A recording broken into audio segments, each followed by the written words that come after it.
자, 우리 시간이 많이 갔는데 큰일 났습니다. 왜냐하면 오늘 설교가 길 것 같아요.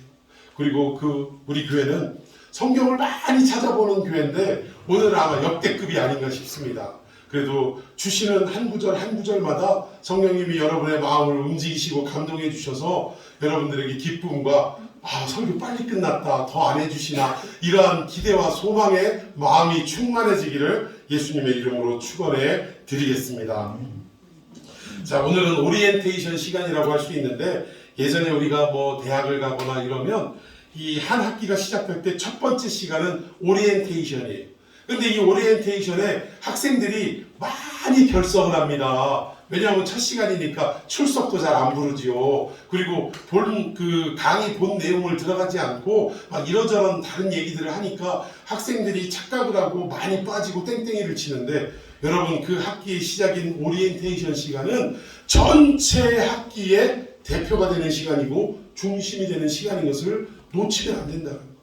그러니까 공부 못하고 어리석은 학생은 오리엔테이션 시간을 빠지는데, 오리엔테이션 시간을 가만히 들어보면 이 전체, 그러니까 예를 들어서 한 학기에 16주라고 하면 이 16주 동안에 어떻게 강의를 진행해 갈 것이며 어떤 내용으로 강의를 할 것인지를 자세하고도 낱낱이 알려주는 시간이 오리엔테이션이라는 거예요.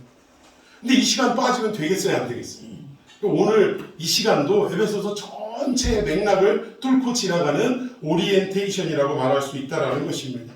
다소 우리가 성경을 그냥 읽을 때는 어떤 내용이고 무슨 내용인지 이해하지 못할 때가 있지만, 그러나 이 에베소서 강의를 통해서, 또 특별히 이 에베소서 오리엔테이션 시간을 통해서 바울이 도대체 에베소에 있는 교인들에게 왜 이 편지를 썼는가, 그것도 에베소서를 무슨 서신이라고 하냐면 옥중서신이라고 합니다.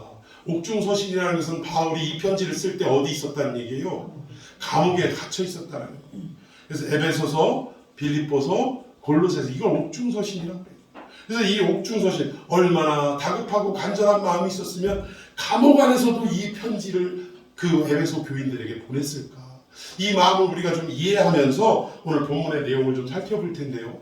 이 에베소서 본론으로 들어가기 전에 에베소서에 도대체 어떤 일이 있었고 어떤 배경이 있었는지, 이 모든 내용을 어디서 자세히 기록하냐면 사도행전에서 잘 기록하고 있습니다. 이 사도행전 내용을 통해서 특별히 에베소서에 있었던 사건과 바울과의 연관성을 우리가 하나하나씩 살펴보도록 하겠습니다. 자, 먼저 사도행전 18장 19절부터 하나씩 교독해 보도록 하겠습니다. 자, 먼저 19절 시작. 에베소에 와서 그들을 거기 머물게 하고 자기는 회당에 들어가서 유대인들과 변론하니. 네, 바울과 그 일행, 전도 일행이 에베소에 마침내 도착을 했어요. 근데 에베소에 와서 머무는 동안에 나머지 일행들은 여기에 있어라 하고 아마 숙소라든가 이런 데 일정 지역에 머물러 있게 한 것 같아요. 그리고 바울은 자기 혼자 어디에 갔다고요? 회당에 갔다. 회당에 가서 누구를 만났냐? 에베소는 분명히 이방 지역임에도 불구하고 바울은 가는 곳마다 이방인에게도 복음을 증거했지만, 가장 첫 번째 그 이방 지역에 쫓겨왔거나 아니면 이민을 왔거나 흩어진 유대인, 디아스포라라고 하는데, 이들을 먼저 만나서 항상 예수 그리스도의 복음을 전파하는 그러한 사역을 했다는 거예요. 이방 지역에 갔다고 해서 이방 사람들에게 먼저 하는 것이 아니라 항상 유대인들을 먼저 만나 복음을 증거하고 그 후에 이방인들에게도 복음을 전파했다는 것입니다. 그래서 이때에도, 에베소에 왔을 때에도 유대인들에게 먼저 복음을 증거하기 위해 어디를 찾아갔다? 회당을 찾아갔다. 여러분, 흩어져 있는 이 지역에 회당이 항상 세워져 있는데, 회당이 세워지려면 전제 조건이 있어요. 유대 남자들이 그 지역에 몇 명이 있어야 회당이 세워진다고 했죠? 10명이 있어야 된다. 유대 남자 9명에 유대 여자 30명이 있어도 회당이 돼요, 안 돼요? 회당 설립 구성이 안 되는 거예요. 참 지금이야 오히려 교회에 여성분들이, 우리 자매님들이 더 참 충실하고 충성되고 더 열심히 잘하시는데, 또 멤버십으로서 파워와 그 어떤 능력이 남자보다 오히려 여자들이 더 셀 때가 있어요. 그런데 이 당시에는 그 사회적 문화와 배경이, 여성들은 사람 숫자를 셀 때 그 숫자에도 들어가지 않을 때였다. 그러다 보니까 유대 남자 10명이 구성이 되어야 회당이 설립될 수 있었다는 것입니다. 그러면 에베소에 회당을 찾아갔다는 얘기는 이 지역에 적어도 유대 남자들이 10명 이상은 존재하고 있었다. 이것을 말하는 것입니다. 자, 20절 한번 봅시다. 20절 시작. 여러 사람이 더 오래 일을 청하되 허락하지 아니하고 예, 놀라운 일이 일어났어요. 에베소에 흩어져 사는 유대인들에게 회당에 찾아가서 복음을 증거했는데 이 회당에 있던 유대인들이 은혜를 받은 거예요, 안 받은 거예요? 예수님의 놀라운 복음 앞에 은혜를 받은 거예요. 그리고 나서 바울 선생님 떠나지 마시고 좀 더 오래 머물러 계시면서 우리에게 이 복음을 가르쳐 주십시오. 말씀 선포를 더 해주십시오. 요청했다라는 것입니다. 그런데 바울이 이 이야기를 듣고 어떻게 반응했냐? 21절에 작별하여 이르되, 작별했다는 얘기는 오래 머물러 달라고 붙드는데 뿌리친 거예요, 안 뿌리친 거예요? 뿌리친 거예요. 그러면서 하는 말이 만일 하나님의 뜻이면 너희에게 돌아오리라 하고 에베소를 떠나갔습니다. 참 이 내용을 통해서 바울의 어떤 참 냉철함, 냉정함 이런 성격이 엿보여요, 안 엿보여요? 엿보입니다. 그런데 바울은 살아가는데 삶의 기준이 있었다는 거예요. 이게 너무나도 중요합니다. 에베소서 전체가 이 맥락이 통과되고 있는데 그 얘기는 뭐냐? 바울은 삶을 살아가면서 자기의 의지와 자기의 생각과 자기의 고집대로 살아간 적이 없었다는 거예요. 물론 이 유럽 지역으로 복음을 전파하기 전에 아시아 지역에서 막 너무 부흥되고 이러는데 예수의 영이 허락지 않고 이러니까 하나님 그 즉 성령과 막 서로 아귀다툼을 하고 이럴 수는 없죠 하면서 이런 적은 있었어요. 그런데 모든 삶을 전반적으로 살펴볼 때 보면 하나님의 뜻을 먼저 살펴보고 아뢰고 그 다음에 하나님의 뜻이었거든 그는 순종하고 그 말씀 따라 살아가는 모습을 보였다는 거예요. 여러분 바울인들 자기의 전하는 말씀에 정말 긍정적으로 반응하고 여기에 더 오래 머물러 있다라고 붙잡는 에베소 교인들에게 목사로서 더 오래 있고 싶겠어요? 안 오래 있고 싶겠어요?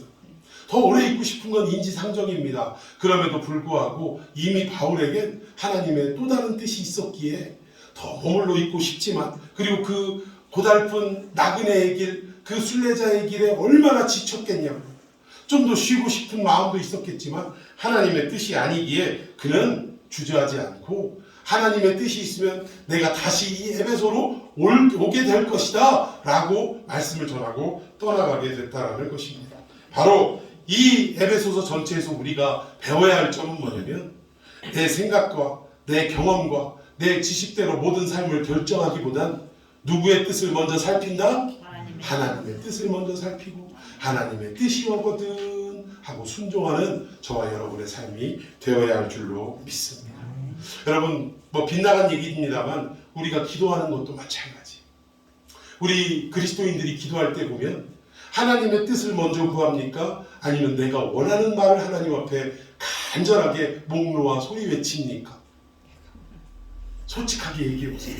내 기도가 10개라면 이 10개 중에 8, 9개는 하나님의 나라와 그의 의를 구하기 위한 기도가 대부분입니까? 아니면 내 삶을 좀 더 지금보다 나은 삶으로 영위하기 위한 내 마음의 소원을 이루고자 하는 그러한 바람이 더 많습니까? 여러분 우리가 기도를 통해서 우린 정말 기도를 잘못 배운 것 같아요. 주기도문을 통해서 알려주신 우리 예수님의 기도를 실제로 보면 겟세마네 동산에서 어떤 기도를 드렸냐? 이 다가오는 십자가의 중압감을 예수님도 아셨어요. 그래서 뭐라고 하셨죠? 아버지요 할 수만 있으면 이 잔을 내게서 옮기워 주시옵소서. 여러분 앞에 여러분의 삶을 힘들게 하는 기도를 드리지 말라는 얘기가 아니에요. 여러분 물질로 인해 고통당하면 이 물질을 허락해달라고 기도하셔야 합니다. 내가 육신의 질병으로 인해 고통당하면 하나님 나에게 여호와 라파의 능력이 임하게 해달라고 기도하셔야 돼요. 내 가족의 어려움이 있으면 그들의 회복을 위해 기도하셔야 됩니다. 그런데 더 중요한 건 그 다음 기도예요. 하나님 이 십자가를 옮길 수만 있으면 옮겨주십시오 라고 기도했던 예수님이시지만 그 다음에 뭐라고 말씀하셨어요? 그러나 내 원대로 마시옵고 아버지의 원대로 하시옵소서. 이런 기도의 성숙이 우리에게도 있어야 될 줄로 믿습니다. 예를 들자면 이런 거죠. 하나님 저 돈이 필요해요. 돈을 허락해 주십시오. 40일 금식 기도도 하고 막 여러 가지의 방법을 통해서 간절하게 기도하는 건 좋습니다. 그런데 그 기도 끝에 우리의 마음은 어때야 되냐? 하나님, 돈이 있어야 이 어려운 문제를 해결하지만, 그러나 그것이 하나님의 뜻이 아니고 오히려 내가 이 어려움을 당당히 맞서면서 그 속에서도 믿음을 잃지 않고 세상 사람들이 바라보는 관점 속에 저 사람은 저 어려움 속에서 무슨 즐거움이 있어 웃음이 만연한가? 왜? 하나님으로 인한 그 기쁨이 세상이 주는 어떤 것과도 비교할 수 없기 때문에 내 얼굴은 항상 웃음이 넘치는 거예요. 할렐루야. 이것을 통해 하나님이 무사람들에게 하나님 살아계심을 드러내는 것이 나를 통해 이루고자 하는 일이라면 하나님 그 십자가 당당히 지고 나아가겠습니다. 이러한 성숙한 기도가 우리에게 있어야 될 줄로 믿습니다. 하나님의 뜻이로거든 제가 어떠한 상황 속에서도 순종하겠나이다. 이러한 믿음의 결단이 오늘 저와 여러분에게 있기를 축원해 드리겠습니다. 자, 이렇게 에베소 지역을 바울은 떠나가게 됩니다. 자, 또 23절 한번 봅시다. 22절 봅시다. 22절 시작. 가이사야에 상륙하여 올라가 교회의 안부를 부른 후에 안디옥으로 내려가서 에베소를 떠난 바울은 어디로 갔냐면 가이사랴라는 지역으로 갔어요. 이 지역은 항구 도시입니다. 근데 이 지역으로 갔다가 그래도 잊지 않고 무엇을 물었냐? 교회의 안부를 물었다라는 거예요. 바울은 어디에 있든지 어디에 처해 있든지 항상 그의 마음 중심에는 뭐가 있었다? 교회가 있었다. 여기에 교회는 어떤 교회를 말하냐면 예루살렘 본국 교회를 말합니다. 이 교회가 어떠한 상황이었는지 떠나 있은 지 너무 오래되다 보니까 이 교회의 안부를 물었다는 거예요. 여러분들도 예를 들어서 어떠한 일 때문에 먼 지역에 떠나가 있다 할지라도 우리의 생각과 마음은 그 교회에 대한 안부가 항상 궁금해야 되고 그 교회를 위한 기도가 멈추지 말아야 할 줄로 믿습니다. 바울은 그렇게 사는 거예요. 또 23절도 봅시다. 시작. 얼마 있다가 떠나 갈라디아와 브루기아 땅을 차례로 다니며 모든 제자를 굳건하게 하니라. 아멘. 바울은 이 힘겨운 전도의 여정 속에서도 단 한 번도 불평불만 없이 하나님이 뜻하고 하나님이 명령하신 대로 그는 에베소에서 가이사야에서 다시 안디옥으로 올라가서 안디옥에서 재정비해서 갈라디아 부르기아 여기는 북아시아 지역을 말하는 거예요. 이쪽으로 다시금 복음 전도 여행을 떠나갔다라는 거예요. 가는 곳마다 예수 그리스도를 믿는 자를 여기서 제자라고 얘기했는데 그 제자들의 믿음을 굳건하게 했다라는 것입니다. 바울의 삶은 이러한 삶의 연속이었다라는 거예요. 자, 우리 또 사도행전 19장 1절에서 6절까지 한번 교독해 보도록 합시다. 아볼로가 고린도에 있을 때에 바울이 윗지방으로 다녀 에베소에 와서 어떤 제자들을 만나. 여기 보니까 바울이 첫 번째 에베소를 방문했다 더 오래 있어 주십시오 했는데 그거를 거절을 하고 떠나갔다 그랬죠. 그런데 19장에 넘어와서 다시금 어디로 왔어요? 에베소로 온 거예요. 지금 여러분 에베소서를 강의하고 있다는 걸 여러분 염두에 두시기를 바랍니다. 예, 에베소로 다시 온 거예요. 그러면 하나님의 뜻이 있으면 다시 너희들을 만나게 될 것이다 하고 떠났는데 하나님이 에베소로 가는 걸 뜻한 것입니까? 아닙니까? 뜻하심이 있었다라는 거예요. 그래서 다시금 에베소 지역에 왔다라는 것입니다. 근데 와서 거기서 어떤 제자라는 사람들, 즉 복음을 따른다라는 사람들을 만나게 된 거예요. 자, 2절과 3절 여러분이 한번 읽도록 합니다. 시작. 이르되 너희가 믿을 때에 성령을 받았느냐? 이르되 아니라 우리는 성령이 계심도 듣지 못하였노라. 바울이 이르되 그러면 너희가 무슨 세례를 받았느냐? 대답하되 요한의 세례니라. 예, 다시금 에베소 지역에 와서 사람들을 만났는데 믿는 사람들이라고 만났는데 가만 보니까 너희들 성령 받았냐?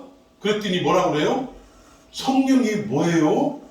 저 들어본 적도 없는데요? 이렇게 얘기하더라고요. 여러분 요즘도 세례에 대해서 우리가 얘기할 때 물세례가 있고 성령 세례가 있다는 거 여러분 동의하십니까? 그래서 우리는 물세례도 받아야 되지만 뭘 반드시 받아야 돼요? 성령 세례를 반드시 받아야 돼요.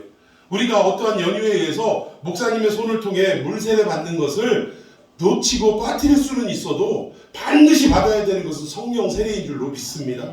이 성령 세례에 대해서 얘기했더니 알지 못하더라는 거예요. 그럼 도대체 니들은 무슨 세례를 아냐? 그랬더니 그 세례 요한이 주었던 요단강가에서 줬던 요한의 세례밖에 알지 못합니다 라고 대답을 했다는 거죠.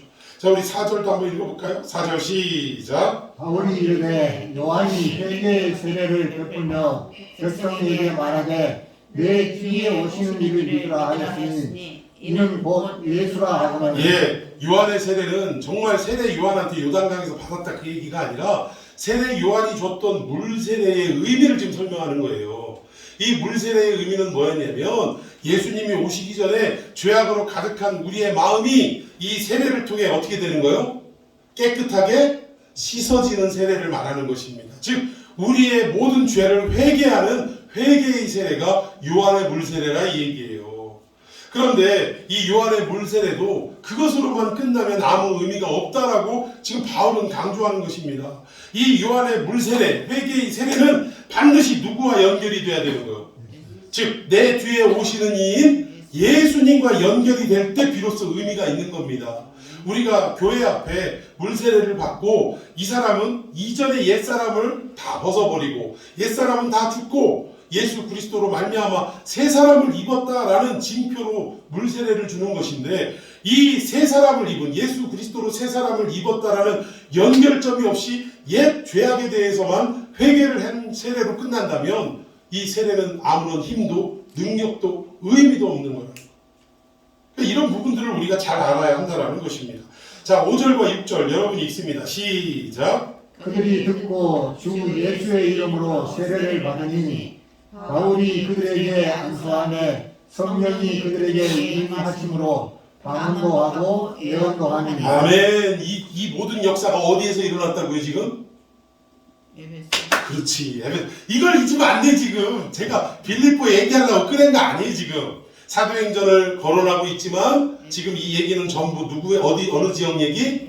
에베소 지역 얘기를 하는 거예요.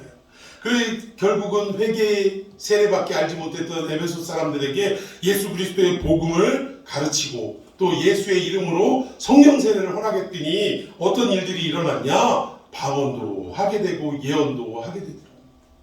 참 놀라운 일이 벌어진 것입니다. 자, 우리 사도행전 18장으로 다시 넘어가서 24절에서 26절까지를 보도록 하겠습니다. 24절 알렉산드리아에서 난 아볼로라 하는 유대인이 에베소에 이르니. 알렉산드리아 출신인 아볼로, 여러분 아시죠? 아볼로가 에베소 지역을 찾아온 거예요. 이 사람은 언변이 좋고 성경에 능통한 자라. 여기서의 성경은 무슨 성경? 그렇죠, 구약 성경. 아직 신약 성경이 만들어지기 전이기 때문에. 그러니까 이 율법적인 부분에 있어서는 능통한 사람이다라고 표현을 하는 것입니다. 자, 25절 시작. 그가 일찍이 주의 도를 배워 열심으로 예수에 관한 것을 자세히 말하며 가르치나 요한의 세례만 따릅니다. 예, 이 아볼로라는 사람도 언변이 뛰어나고 성경에 능통한 사람인데 가르치는 내용을 보니까 예수에 관한 것을 말하기는 하는데, 즉 이 구약의 모든 성경이 누구에 대해 가르치는 거냐? 오실 예수님에 대해서 가르치는 것이다. 이런 부분에 대해서는 잘 소개하고 있는데 결정적으로 세례를 무슨 세례밖에 몰라요? 요한의 세례, 물 세례밖에 모르는 거예요. 회개의 세례밖에 모르는 것입니다. 이런 상황에 어떤 일이 벌어졌냐? 자, 26절 시작. 그가 회당에서 담대히 말하기 시작하거늘 브리스길라와 아굴라가 듣고 데려다가 하나님의 도를 더 정확하게 풀어주셨다. 아멘. 저는 목회에 어떻게 보면 가장 소원이 뭐냐면 저와 함께 신앙생활하고 말씀을 양육받는 여러분들이, 성도님들이 이런 브리스길라와 아굴라처럼 되었으면 좋겠다라는 게 제 바람이고 소원입니다. 이게 무슨 말이냐면 요한의 세례 외에는 알지 못하는, 세상에 설교도 얼마나 잘하는지 아볼로의 사역을 쭉 살펴보면요, 수사하게 능통한 자예요. 그러니까 말을 해도요, 자다가도 떡을 얻어먹을 정도로 말을 잘하는 사람이에요. 같은 말을 해도 어쩌면 이렇게 말 잘하는지 칭찬받는 사람이 아볼로였다라는 거예요. 그런데 안타깝게도 이분이 예수 그리스도의 성령의 세례에 대해서는 알지 못했던 사람이라는 거죠. 그리고 첫 번째 에베소에 있다가 바울 일행은 떠나가고 그냥 다 떠나간 게 아니라 누구를 남겨놨냐면 브리스가와 아굴라를 남겨놨다라는 거예요. 근데 이 사람들이 남아서 아볼로라는 사람이 와가지고, 목사님이 새로 와가지고 복음을 막 전파하는 내용을 들어보니까 2% 아쉬운 게 있더라는 거죠. 그래서 이분을 모셔다가 집에서 대접하면서 무엇을 얘기했냐? 하나님의 도를 아볼로가 알고 있는 그 율법적 구약적 내용에 플러스 예수 그리스도의 참된 복음을 더 정확하게 어떻게 줬더라? 풀어줬더라. 브리스길라와 아굴라는 평신도들이에요. 우리식으로 말하면 집사님 뭐 이 정도 되는 거예요. 근데 이 집사님들이 새로 부임하신 목사님의 설교를 듣고 요거는 조금 아쉽다. 이래가지고 이분을 모셔다가 대접을 하면서 예수 그리스도의 진짜 깊은 복음의 진수를 그분에게 소개했다라는 거예요. 저는 여러분들 이 복음의 말씀을 듣고 여러분들의 깊이와 넓이와 높이가 더 커져서 어떤 목사님에게도 목사님 은혜 받다고 여러분 평신도가 목사님 그거 틀렸어요 그거밖에 몰라요? 이런 식으로 하면 어떤 목사님이고도 복음이 아무리 옳다고 해도 받아들일 사람 없을 것 같아요. 그 정도로 성숙하신 분은 없을 것 같아요. 그래서 참 전달 방법이 어떤지는 잘 나와 있지 않지만 굉장히 겸손하게 아마 전했을 것 같아요. 아이고 목사님 어쩜 이렇게 설교가 은혜롭고 참 대단하신지 모르겠습니다. 은혜 받았습니다. 이러면서 쭉 얘기하다가 근데 저 세례에 대해서는요. 진짜 요한의 세례는 우리가 반드시 받아야 되는데 제가 알고 있기로는 요한의 세례보다 예수님의 성령 세례가 더 중요한 거라고 알고 있거든요. 하면서 또 이렇게 오해하지 않도록 기분 상하지 않도록 잘 전했을 거라 생각되는데 여러분들 저는 바람이 여러분들 한 사람을 목사님 100명하고도 안 바꿀 정도로 말씀의 깊이가 있는 성도로 양육하는 게 제 마음의 소원입니다. 여기서 몇 년 동안 긴 시간 하나님 말씀에 계속 듣다 보면 믿음은 어디에서 난다고요? 들으면서 나는 거예요. 듣다 보면 여러분의 영이 열리게 되고 듣다 보면 여러분들이 직접 찾아가고 깨달아가고 이게 아니라 하나님이 그 깊이의 세계로 인도하시는 거예요. 진짜. 성령님이 여러분들을 그 길로 데려가실 줄로 믿습니다. 자, 계속해서 말씀 보도록 합시다. 자, 우리 8절 다시 봅시다. 사도행전 19장 8절 시작. 바울이 회당에 들어가 석 달 동안 담대히 하나님 나라에 관하여 강론하며 권면하되. 예, 여기 보니까 결국은 바울은 모든 전도 여행의 삶을 통틀어서 볼 때 한 가지의 질서가 있어요. 그건 뭐냐면 가는 곳마다 이 지역 저 지역 다니니까 유람도 해야 되고 관광도 해야 되고 이럴 텐데 이 지역에 온천이 아주 유명하면 온천도 해야 돼 안 해야 돼요? 근데 그게 먼저가 아니었다. 항상 가는 곳마다 뭐예요? 하나님 나라에 관하여인데 이제 관하여라고 쓴 하나님 나라에 관하여 강론하며 권면하는 일들을 했다. 즉 복음 전파하는 일을 가장 중심으로 삼았다라는 것입니다. 여러분 이 일관성이 우리 한국교회도 있어야 될 줄로 믿습니다. 점점 강단이요 어떻게 바뀌냐면 개그 콘서트가 문이 닫혔어요. 제가 정말 좋아했던 프로입니다. 저는 주일날 예배 다 끝나면 뭐를 그렇게 보기를 원했냐면 개그 콘서트. 그거 보면 웃음도 나오고 즐겁기도 하고. 근데 여러분들도 목사님이 무슨 개그 콘서트를 보고 텔레비를 좀 보세요. 보셔. 그걸 보실 때 세상이 또 어떻게 돌아가는지도 알게 되고 또 우리가 살아가는 삶이 웃을 수 있는 상황입니까? 아닙니까? 웃음이 희박해요. 그런데 그 개그 콘서트가 없어졌네. 저 그때처럼 하나님 앞에 간절히 기도했던 적이 없어요. 하나님 정말 제가 유일한 낙인데 그걸 왜 없으셨어요? 다시 부활하게 해주세요. 농담 반 이렇게 하면서 그랬으면 좋겠다 했는데 세상 돌아가는 게 개그 콘서트보다 더 웃기더라고요.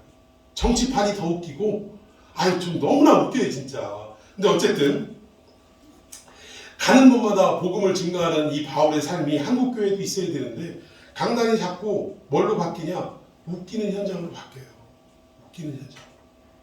여러분 가끔 설교를 이해를 돕기 위해 집중을 시키기 위해 한마디씩 유머를 던지는 건 저는 오케이 오히려 장려할 수 있는 거라고 생각합니다. 그런데 처음부터 끝까지 온통 어디에 초점이 맞춰져 있냐? 성도들을 막 뒤집어지게 만드는 거예요. 배꼽을 쥐는데 여기에 초점을 맞춰요. 여러분 이거는 분명히 우선과 차선이 바뀐 거고 먼저와 나중이 뒤바뀐 상황이라는 거예요. 복음을 증거하고 복음을 이해하기 쉽게 하기 위해서 여러 가지의 것들을 차용할 수는 있지만 그것도 잠시 차용할 수는 있지만 전체 맥락이 웃기는 걸로만 도배가 되면 되겠습니까? 이러면 안 된다라는 거죠. 한국교회의 이 강단이 자꾸 이상한 쪽으로 흐르고 있어요. 성경 말씀을 딱 가지고 복음을 증거하는데 성경이 무엇을 말하는지를 주가 되어서 설명을 해야 되는데, 설교를 해야 되는데, 뭐 어떤 책, 어떤 심리학, 뭐 어떤 세상 돌아가는 이야기들을 다 끄집어 와서 그 얘기를 다 꺼내고 마지막 결론으로 그래서 우리는 이렇게 해야 됩니다. 여러분, 이건 말이 안 되는 겁니다. 성경은 무엇으로 풀라고요? 성경으로 풀라라는 말씀이 있어요.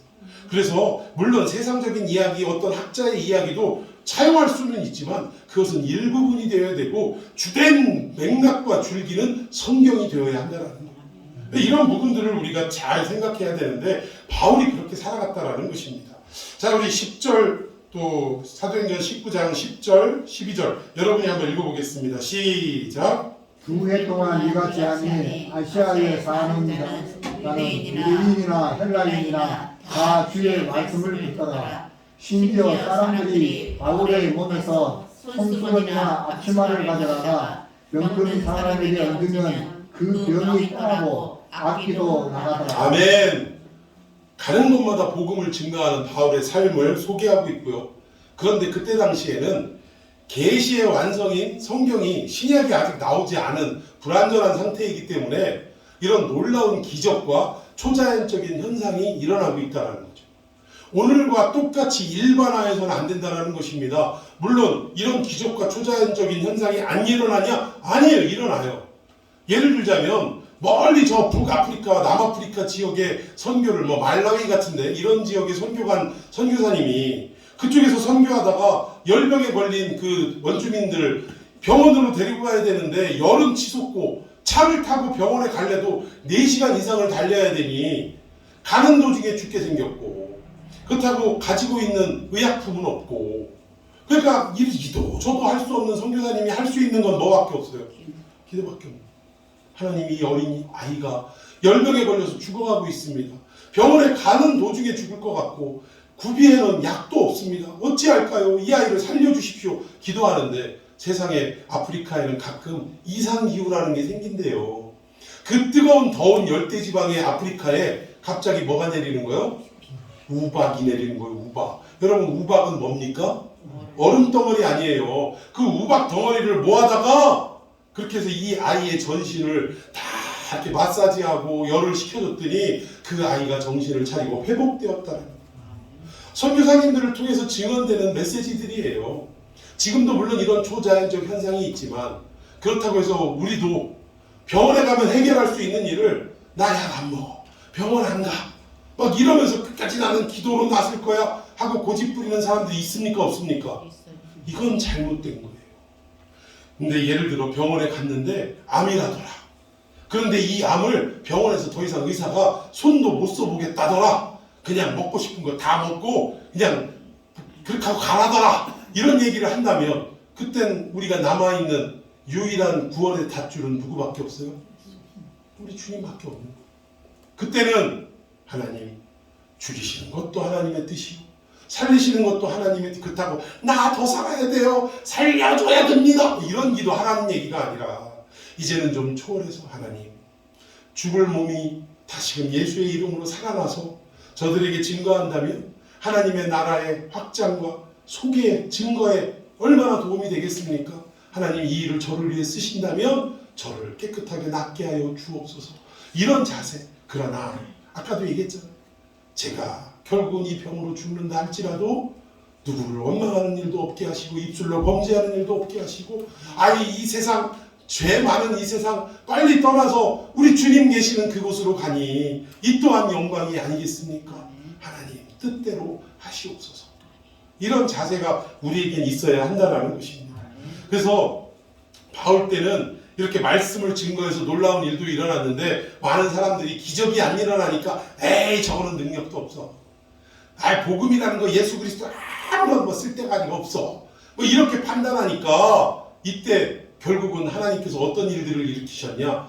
바울의 물건을 갖다가 그냥 바울이 직접 안 가도 바울의 물건을 갖다가 죽어가는 사람한테, 병든 사람한테 딱 얹어놔도 어떤 일이 일어나요?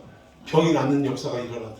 심지어 죽은 시체에도 바울의 앞치마를 갖다 딱 덮어놨더니 죽은 아이가 다시금 살아나는 역사가 일어났다라는 거예요. 여러분 이것은요 바울의 어떤 능력을 부각시키기 위함이 아니라 성경의 어떤 초자연적 기적의 현상이 일어나는 것은 구약시대 내내 또 신약이 완성되기 전까지는 무엇을 말하느냐면 여기 이곳은 지금 사망과 음침한 땅이라는 거예요. 그런데 이 사망의 땅에 뭐가 임했다라는 걸 나타내느냐? 하나님의 나라가 이곳에 임했다라는 것을 드러내고 나타내기 위해 하나님이 그런 기적을 보이셨다. 즉 이 이방의 땅에 사람들이 죽어가고 병들어가는, 그래서 어떻게 고칠 수도 없는 이런 상황 속에서도 하나님의 능력이 임함으로 인하여 이 땅에 뭐가 임했다? 하나님의 나라가 이 이방 땅에도 임했다. 이것을 드러내고 나타내기 위한 일이었다. 그래서 우리가 괜히 병든 사람한테 가서 병원으로 모시고 가야 되는데 거기다 대고 막 안수한다고, 또 어떤 사람은 안찰한다고 두드러 패고 막 이러는데 그러지 마시고 기도하는 건 기도해야죠. 속히 이 질병이 나음을 입게 하여 주옵소서 간절하게 기도하시되 그다음 어디로 데리고 가야 된다? 병원으로 모시고 가야 돼요. 저희 장인어른이 위에 천공이 생겨가지고 여기 저 건양대 병원에 우리 집에 놀러 오셨다가 이제 그렇게 돼서, 그러니까 막 구멍이 다 난 거예요, 장기에. 그러니까 막 얼마나 고통스럽겠어요. 그래서 그 수술을 하러 가시는데 제가 조금 이제 수술 시간 맞춰서 와야 되는데 조금 늦었어요. 아주 많이 늦은 거 아니에요. 불의자식 아닙니다. 그래가지고 교통 문제 때문에 조금 늦었는데 우리 장인어른도 이제 목사님이시잖아요. 근데 수술실 들어가기 전에 버티셨대. 우리 사위 와야 된다고. 우리 사위 기도받고 들어가야 된다고. 그래가지고 부랴부랴 막 그냥 수술실로 막 갔더니 그 수술실 문 앞에 그 끌고 가는 의사는 빨리 가야 된다고 그러고 장인어른은 조금만 더 기다리라고 하고 나머지 식구들은 그냥 가요, 그냥 가. 딸내미들은 막 그러고 있고, 제가 막 가가지고 장인어른 막 저를 얼마나 반가워하시는지. 그래서 제가 거기서 손을 딱 붙잡고 기도를 했어요. 뭐라고 기도했을까요? 나샤는 예수 그리스도의 이름으로 일어날지어다 했겠어요? 아니요. 오늘 우리 장인어른, 우리 조 목사님 이제 수술하러 들어가는데 모든 수술방의 환경과 의사들의 여러 가지 컨디션을 붙잡아 주셔서 의사의 손길을 통해 수술이 이루어지나 의사의 손끝에 하나님의 손이 함께 하셔서 이 모든 수술이 잘 끝날 수 있도록 하나님 역사하여 주옵소서. 우리는 이렇게 기도해야 돼요. 끝까지 약 안 먹어 버티는 사람들, 저는 버린 쓰레기통을 뒤져서라도 그 약을 다시 드리고 싶어. 여러분, 이런 것들을 우리가 좀 잘 이해해야 될 줄로 믿습니다. 그때 당시에는 성경이 완성되지 않는 시대라 이렇게 놀라운 기적을 통해 하나님의 나라가 여기에도 임했다. 또 복음의 능력이 이렇게 어마어마한 것이다라는 것을 드러내고 나타내셨다라는 것입니다. 자, 우리 사도행전 19장 14절부터 20절도 한번 읽어봅시다. 어떤 일이 에베소 지역에 있었는가? 14절, 유대의 한 제사장 스게와의 7 아들도 이 일을 행하였더니, 무슨 일이냐면 바울이 뭐 물건 갖다 놓으면 병자가 일어나고 죽은 자도 살아나고 하니까 여기에 제사장 스게와라는 사람과 그의 7 아들이 자기들도 능력을 좀 행하고 싶어서 똑같이 흉내를 낸 거예요. 근데 어떤 일이 일어났냐? 15절부터 16절까지 시작. 악기가 대답하여 이르되 내가 예수도 알고 바울도 알거니와 너희는 누구냐 하며 악기 들린 사람이 그들에게 뛰어올라 눌러 이기니 그들이 상하여 벗은 몸으로 그 집에서 도망하니라. 예, 이 스게와와 7 아들이 바울처럼 똑같이 행했는데 이 귀신이 가짜라는 거를 뭐처럼 알아봤어요? 귀신처럼 알아본 거예요. 귀신이 귀신같이 알아봤어요. 그리고 나서 내가 예수도 알고 바울도 아는데 너는 도대체 뭐하는 인간이냐 하면서 그냥 잡아뜨리고 그 위에 뛰어 올라가가지고 얼마나 힘들게 했는지 옷도 못 입고 상해가지고 얼마나 쥐어 터졌으면 여기저기 터지고 생채기 나고 이래가지고 옷도 못 입고 부끄러움 속에 집으로 도망가는 일이 있었다라는 것입니다. 이게 이 에베소에도 이런 일들이 일어났다는 거예요. 그만큼 바울의 역사가 믿지 않는 자들에게도, 즉 유대인들에게도 흠모의 대상이 된 거예요, 아닌 거예요? 흠모의 대상이 됐다는 거예요. 이만큼 복음의 역사가 놀랍게 뻗어나갔던 곳이 에베소 지역이었다라는 것이죠. 자, 우리 17절도 계속 봅시다. 에베소에 사는 유대인과 헬라인들이 다 이 일을 알고 두려워하며 주 예수의 이름을 높이고, 할렐루야. 이렇게 바울은 진짜고 스게와와 7 아들은 우리식으로 말하면 짝퉁이라는 것을 증명한 거예요. 그래서 바울 선생님 진짜고 저 외치는 복음이 진짜 복음이구나 이걸 알고 나서 그 복음의 능력 앞에 어떤 마음을 가졌다고요? 두려워하는 마음을 가졌대요. 두려워. 우리는 말씀에 이 두렵다는 것은 이거 무시다 이게 아니에요. 경외하는 마음인 줄로 믿습니다. 하나님의 말씀은 얼마든지 그리스도 안에서 예가 됩니다. 아멘이 됩니다. 라는 바울의 고백처럼 이렇게 경외의 대상이 되어야 된다는 거예요. 주 예수의 이름을 높였대요. 예배했다 이겁니다. 자, 18절에 믿은 사람들이 많이 와서 자복하여 행한 일을 알리며 자기가 그동안 어떤 죄를 지었는지 공회 앞에 다 드러냈대요. 이 평양 대부흥 운동 때도 그랬대요. 제가 장로인데도 주일날 장사를 하려고 직원들, 종업원들 가게 문 열게 했던 인간이 접니다. 막 이래가면서 통해 자복하고, 제가 믿는다고 교회는 나왔지만 못된 짓은 골고루 한 인간이 접니다라고 막 드러내고 이런 역사가 일어났다라는 거죠. 자, 우리 또 어떤 일이 일어났냐? 19절 시작. 또 마술을 행하던 많은 사람이 그 책을 모아가지고 와서 모든 사람 앞에서 불사르니 그 책값을 계산한즉 은 5만이 되더라. 심지어 마술을 행하던 사람, 여기서의 마술은 지금 이은결이나 이런 사람들이 눈속임으로 하는 이런 게 아니에요. 주술을 얘기합니다. 주술. 이 주술을 가지고 행했던 많은 사람들이 복음의 능력 앞에 모든 마술책, 주술책들을 어떻게 한 거예요? 불태워버렸다. 다 버렸더라. 근데 그 값이 무려 은 5만이나 되더라.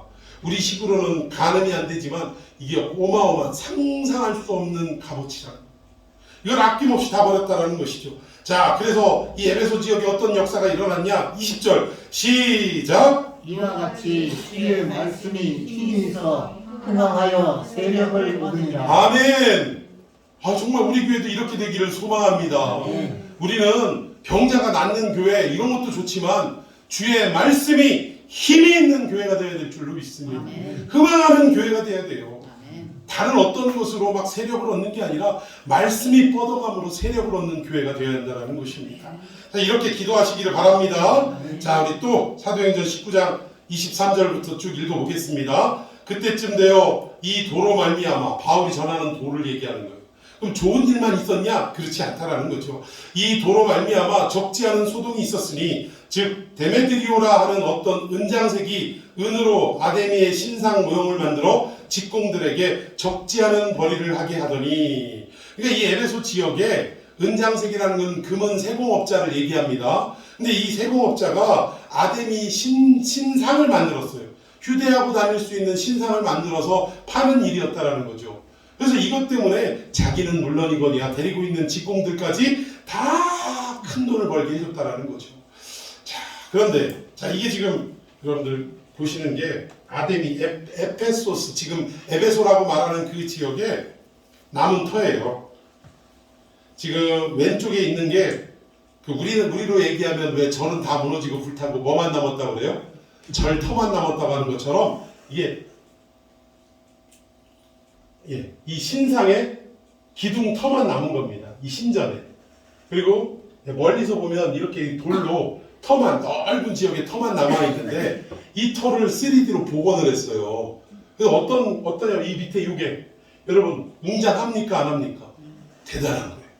여러분 이때 당시에는 헬라 문화권이었기 때문에 우리가 어렸을 때 읽었던 그리스 신화라는 거 아시죠? 최고 신이 제우스 신이에요. 그런데 이 신전은 어디에 있냐? 모든 신전이 모여있는 그 신전은 그리스 지역에 있습니다. 그리스 지역에 파르테논 신전이라는 데가 있어요.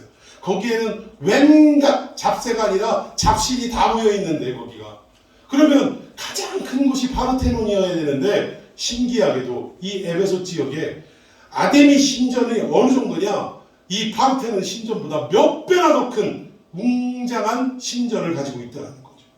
그만큼 이 도시 자체가 에베소는 경제 구조가 어떻게 돌아가냐? 이 신전을 중심으로 돌아가는 거예요.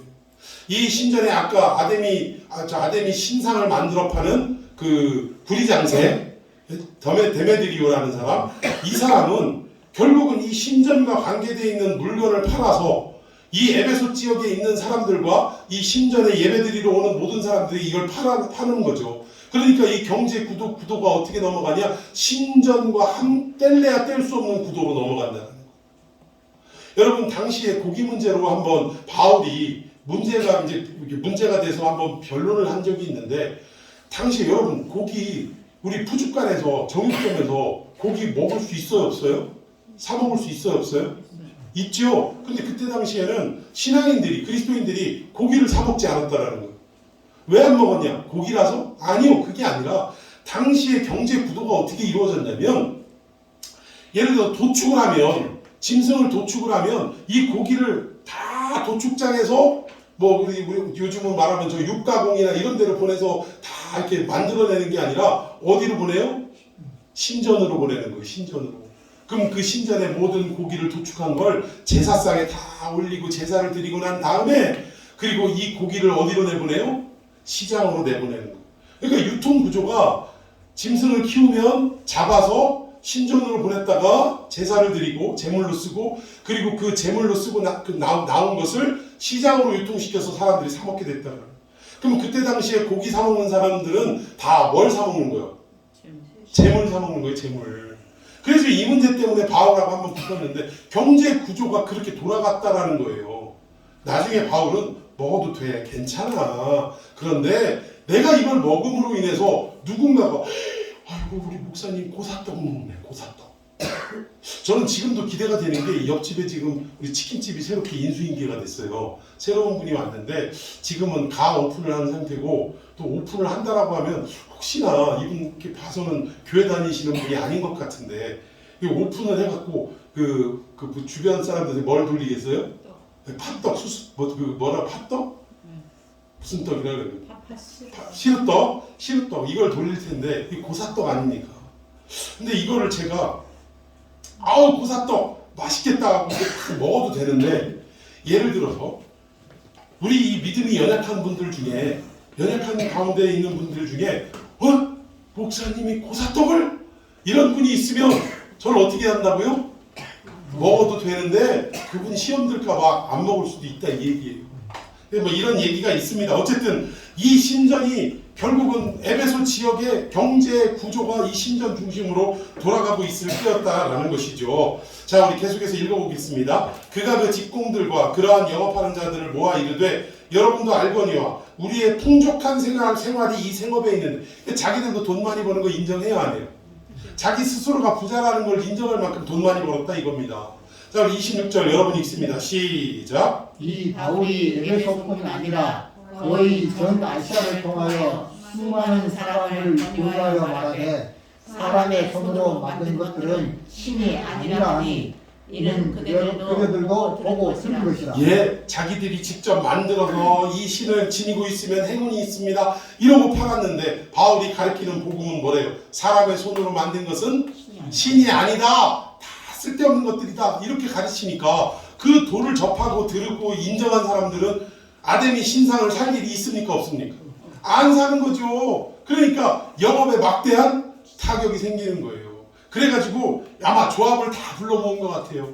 이 인간이 우리가 만든 건 신이 아니라 하더라. 그러니까 매출이 뚝뚝뚝뚝 떨어지고 있지 않냐? 지금 그 얘기를 하는 것입니다. 자, 우리 27절부터 우리의 이 영업이 천하여질 위험이 있을 뿐 아니라 그러니까 아무것도 아닌 거 만드는 사람이 되는 거 아니에요. 뿐만 아니라 큰 여신 아데미의 신전도 무시당하게 되고 온 아시아와 천하가 위하는 그의 위엄도 떨어질까 하노라 하더라. 두 가지 얘기를 하는 거죠. 하나는 우리의 매출에 큰 타격을 입는다라는 것과 또 하나는 이제 대의명분인데 우리가 믿는 아데미 신이 완전히 땅바닥에 떨어지게 됐다. 지금 그 얘기를 하는 것입니다. 자, 28절과 29절 여러분이 읽습니다. 시작. 그들이 이 말을 듣고 분노가 가득하여 외쳐 이르되 크다 에베소 사람의 아들이여 하니 온 시내가 요란하여 바울과 같이 다니는 마게도냐 사람 가이오와 아리스다고를 들어 일제히 연극장으로 달려 들어가는지라. 예, 이 얘기를 듣고 광분해가지고 우리 아데미를 누가 욕하냐 뭐 이거죠. 그러면서 바울 일행을 딱 잡으려고 갔더니 바울은 눈에 보이지 않았어요. 다행스럽게.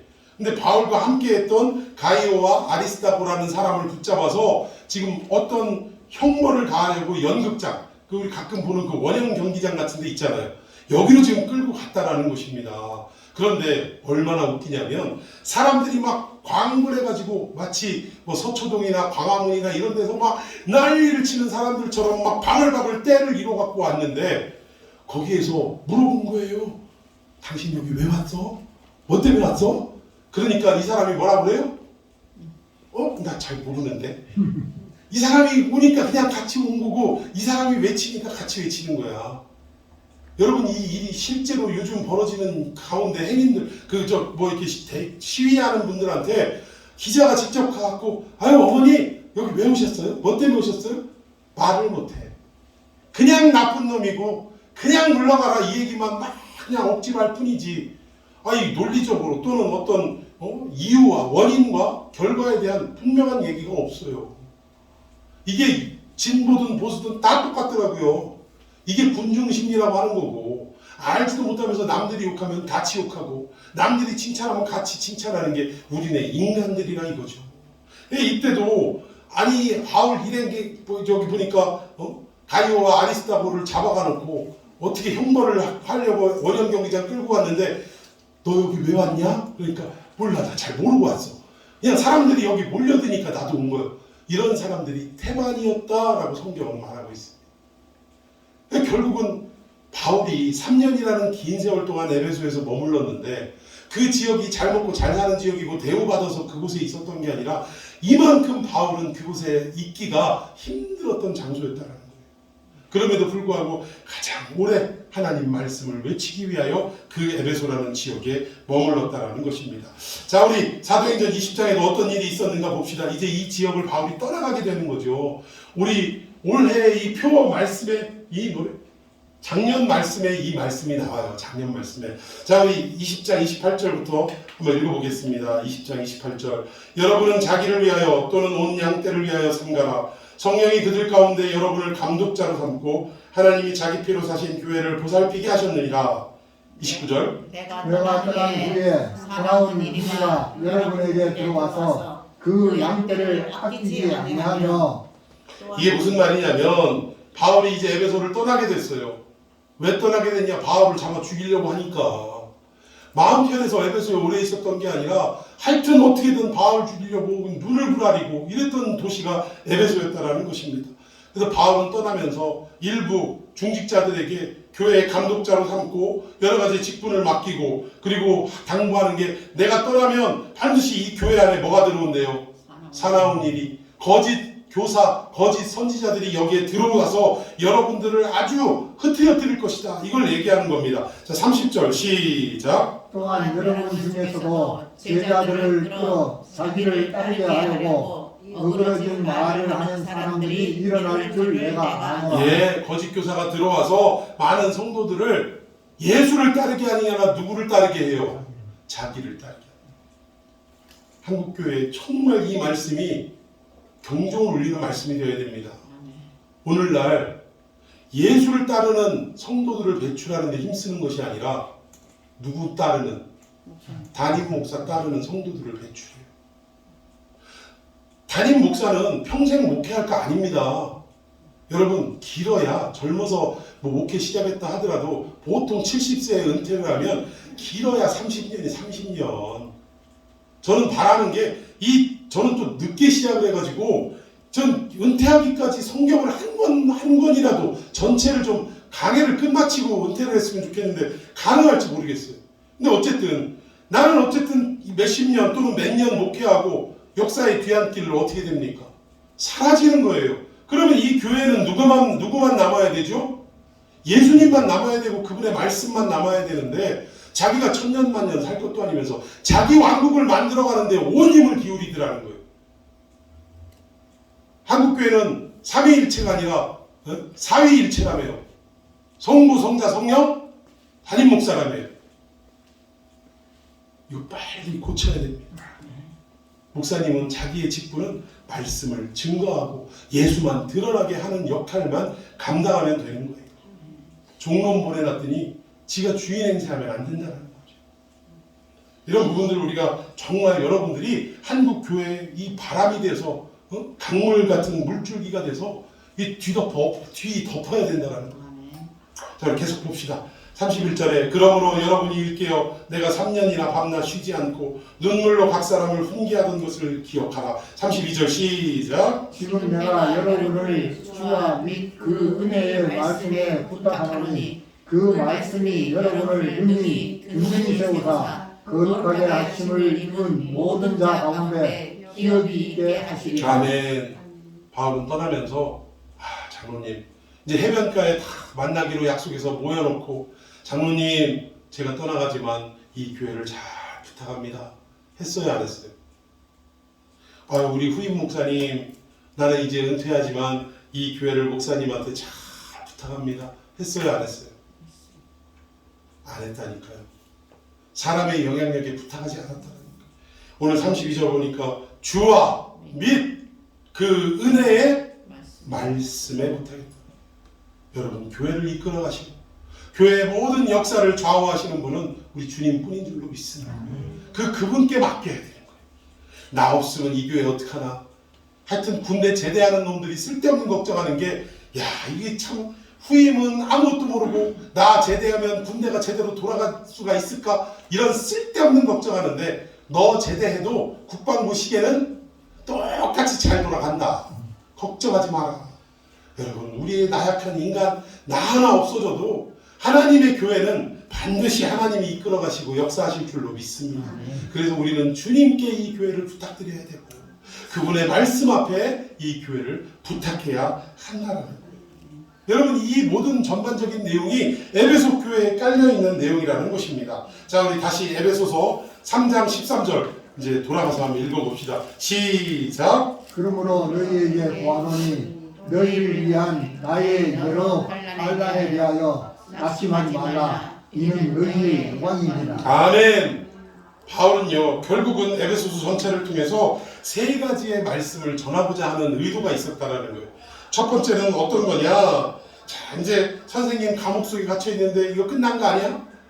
이거 복음도 가짜 아니야? 이렇게 흔들리고 있을 성도들에게 이 편지를 보냄으로 인해서 자 우리 한번 읽어봅시다. 바울이 감옥에서 에베소서를 기록한 목적입니다. 자 첫째 시작. 주님의 은혜와 말씀의 성도들을 맡기려 한 것이다. 아멘.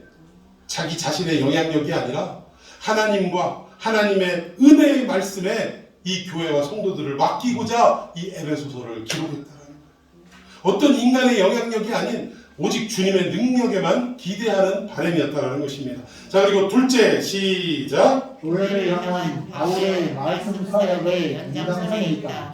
바울은 지금 에베소에 있는 게 아니라 멀리 감옥에 있습니다. 나라를 국경을 뛰어넘은 먼 지역에 있었다라는 거예요. 그런데 여기에서도 말씀을 전달함으로 인하여 결국 성도들에게 안위하고 메시지를 증가하는 것은 뭐냐? 이 바울의 사역이 오직 말씀에 입각한 사역이지 자기 자신의 어떤 영향력이나 나를 추종하라는 의미가 전혀 없다는 거죠.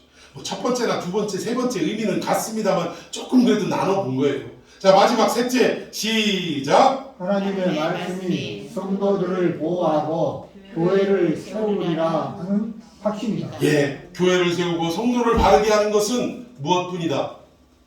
말씀뿐이라는 말씀.